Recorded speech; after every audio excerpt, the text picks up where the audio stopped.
বন্ধুরা, আজকে আমি বানাবো আমের মোরব্বা। দেখো বন্ধুরা, আমি এখানে দুটো বড় সাইজের আম নিয়ে নিয়েছি। আর এখানে দেখো বন্ধুরা, জল নিয়ে নিয়েছি। আর জলে বন্ধুরা সামান্য পরিমাণে চুন মিশিয়ে দিচ্ছি, যাতে বন্ধুরা আমের কষটা খুব ভালোভাবে বেরিয়ে যায়। আর এখন তো জানো বন্ধুরা, আমগুলো কিন্তু বন্ধুরা এখন পাকার, কিছু কিছু আম পেকে গিয়েছে, আর এখনও অনেক আম বন্ধুরা পাকতে বাকি আছে। দেখো বন্ধুরা, আমটা ওপর থেকে দেখাচ্ছিল বন্ধুরা কাঁচা, কিন্তু দেখো কাটতে দেখো সব আমগুলোই দেখো হলুদ হয়ে গেছে।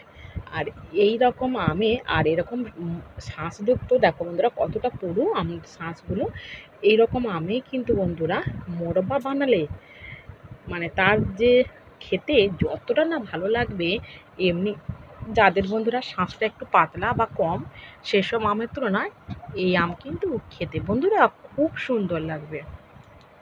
দেখো বন্ধুরা, আমি এখানে এই যে গ্লাস দেখতে পাচ্ছ, এই গ্লাসের বন্ধুরা 1.5 গ্লাস চিনি নিয়ে নিচ্ছি।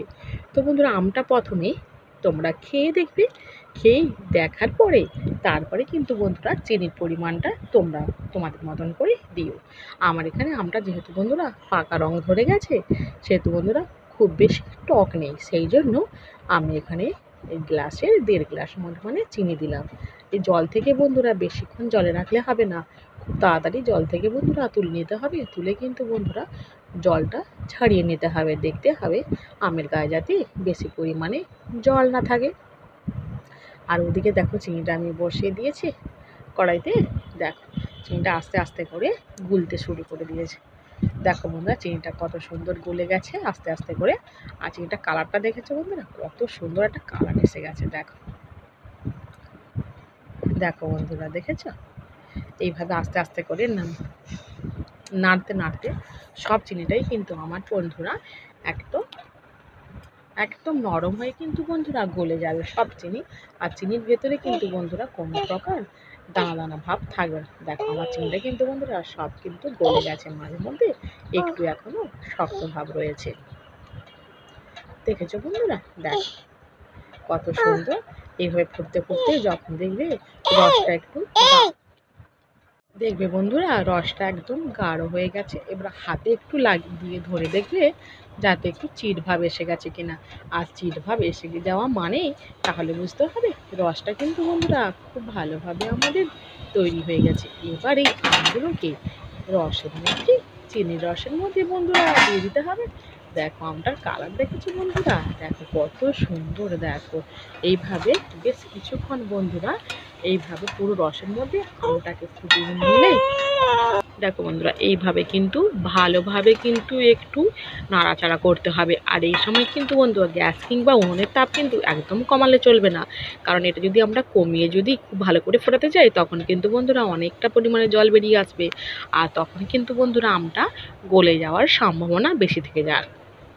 সেজন্য বন্ধুরা একটু তাপটা বাড়িয়ে দিয়ে খুব ভালোভাবে একটু জাল দিয়ে নিতে হবে, নিলেই বন্ধুরা আজকে তৈরি হয়ে যাবে আমের মোরব্বা, যেটা কিন্তু বন্ধুরা আমরা সবাই খেতে খুবই ভালোবাসি।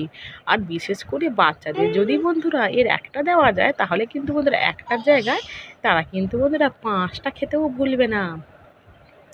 দেখো বন্ধুরা এক নিমিষেই বাচ্চারাই এগুলো কিন্তু সব শেষ করে দেবে। দেখো বন্ধুরা একবার শুধু তৈরি করে বয়াম ভর্তি করেই রেখে দিলে হয়, তাহলে বন্ধুরা বাচ্চাদের সারাদিনের যে কান্নাকাটি সেগুলো কিন্তু বন্ধুরা একদম দূরে চলে যাবে। দেখো এভাবে খুব ভালো করে বন্ধুরা ফুটিয়ে নিচ্ছি।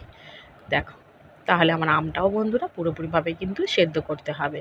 সেদ্ধ হয়ে গেলেই আর যে চিনিরটাও কিন্তু বন্ধুরা, চিনির যে রসটা আরও ঘন হয়ে যাবে, একদম পুরো আমটা চিনির রসটা শক্ত হয়ে গিয়ে আমের গায়ে বন্ধুরা খুব ভালোভাবে লেগে থাকবে।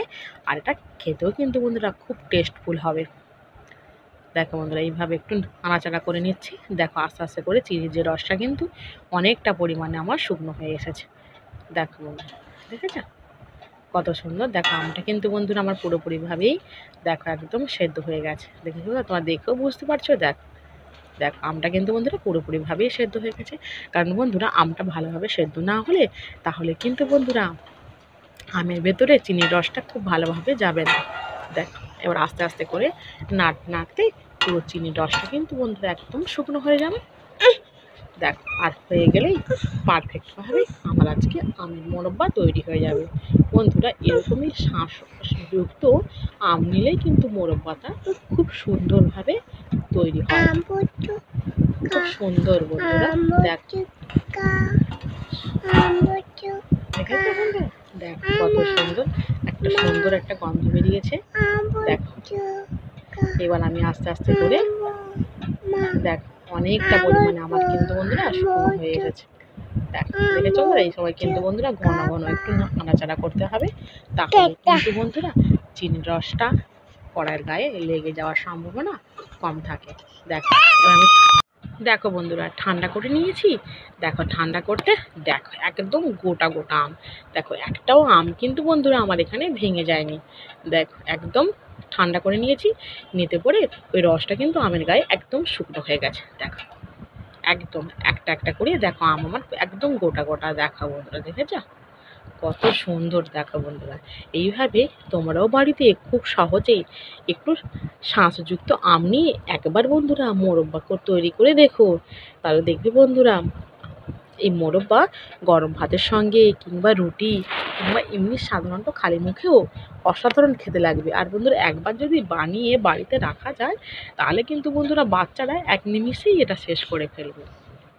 দেখো আমার কিন্তু একদম একটা আমও কিন্তু বন্ধুরা দেখো এইভাবেই কিন্তু বন্ধুরা মোরব্বাগুলো তৈরি করে নিতে হবে। দেখো কত সুন্দর কালারটা, দেখেছো বন্ধুরা? এটা কিন্তু বন্ধুরা যে আমটা যে পাকা রং ছিল আর তার সঙ্গে বন্ধুরা চিনিটা ফুটতে গিয়ে দেখো এই দুটো কালার মিশে গিয়ে দেখো কত সুন্দর একটা আমের কালার এসেছে। দেখো পারফেক্ট পুরো মোরব্বাই তৈরি হয়ে গেছে। দেখেছো বন্ধুরা? দেখো কত সুন্দর। দেখো বন্ধুরা তোমরাও বাড়িতে খুব সহজে এইভাবেই মোরব্বা তৈরি করে নিতে পারো। দেখো অসাধারণ স্বাদের মোরব্বা বন্ধুরা। দেখো কি সুন্দর না দেখতে, দেখতেও যেমন সুন্দর আর তেমন কিন্তু বন্ধুরা খেতেও সুন্দর। দেখো অসাধারণ স্বাদের এমন মোরব্বার জুড়ি মেলা ভার বন্ধুরা। আমরা বাজার থেকে চড়া দামে কিন্তু এই মোরব্বাগুলো কিনে খাই, কিন্তু বন্ধুরা না কিনে বাড়িতে যদি আমরা একবার বানিয়ে খাই তাহলে কিন্তু বন্ধুরা বারবার বানাতে ইচ্ছে করবে, কারণ আমাদের কিন্তু মনটা এই মোরব্বার ভেতরেই তো থাকবে। সেই জন্য কিন্তু বন্ধুরা বারবার বানাতে ইচ্ছে করবে, আর বানালেই খুব তাড়াতাড়ি শেষ হয়ে যাবে।